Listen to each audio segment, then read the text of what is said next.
La réforme du système des Nations Unies décidée par les États membres, y compris la République du Congo,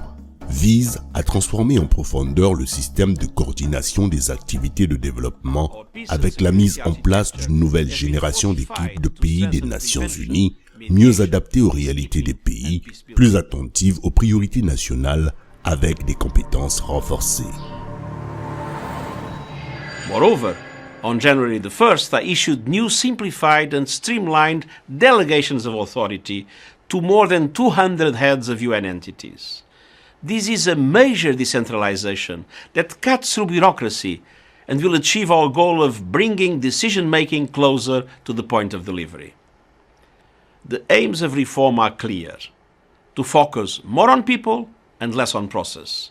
to become more nimble and effective, and to build a workplace of equality, diversity, and integrity. We had the full support of member states and all stakeholders to move forward. Par exemple, à partir de 2019, le coordonnateur résident dont les fonctions sont désormais séparées de celles de représentants résidents du PNUD a pour charge la coordination des activités de développement dont les objectifs de développement durable, les ODD, et de répandre des résultats d'ensemble du système des Nations Unies.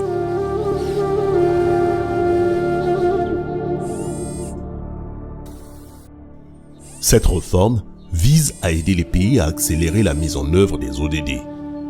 C'est ainsi que le système des Nations Unies accompagnera la République du Congo dans la réalisation des ODD à travers le nouveau plan cadre pour l'aide au développement 2020-2024 signé en février dernier entre les deux partenaires. Un plan cadre aligné sur les 3 priorités de développement du Congo telles que définies dans le plan national de développement 2018-2022 et qui sert de canal de mise en œuvre des engagements internationaux pour les ODD. Dans ce cadre, les agences du système des Nations Unies vont accompagner stratégiquement le pays au cours des 5 prochaines années en se concentrant sur 6 des 14 ODD identifiés dans le plan national de développement. Ce sont les ODD 2, faim zéro, 3, bonne santé, 4, éducation de qualité, 8, travail décent et croissance économique, 13, changement climatique, 16, paix, justice et institutions efficaces et 17, partenariat.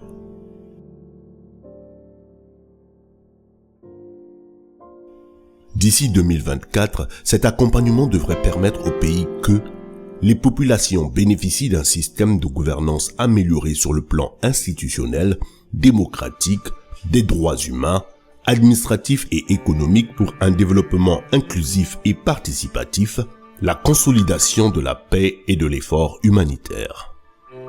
Les enfants, filles et garçons, les jeunes et adultes, hommes et femmes, les personnes handicapées dans les zones ciblées ont un accès accru aux services éducatifs inclusifs et de qualité dans les systèmes formels et informels et en particulier l'éducation sexuelle complète.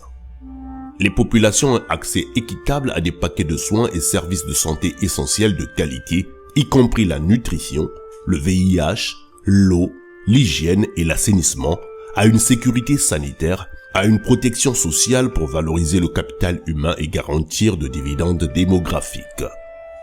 Les populations les plus défavorisées dans les zones ciblées mettent en œuvre des activités économiques diversifiées durables, résilientes au changement climatique, créatrices d'emplois divers et de revenus dans les domaines de l'agriculture durable, la sécurité alimentaire, l'écotourisme en respectant les normes environnementales.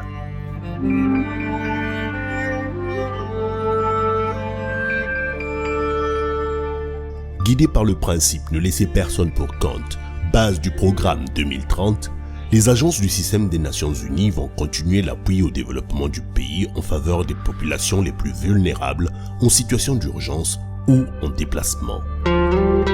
L'engagement du Congo envers les ODD s'est exprimé en mai 2019 avec la présentation aux États membres des Nations Unies de son rapport national volontaire sur les efforts en vue d'atteindre les ODD.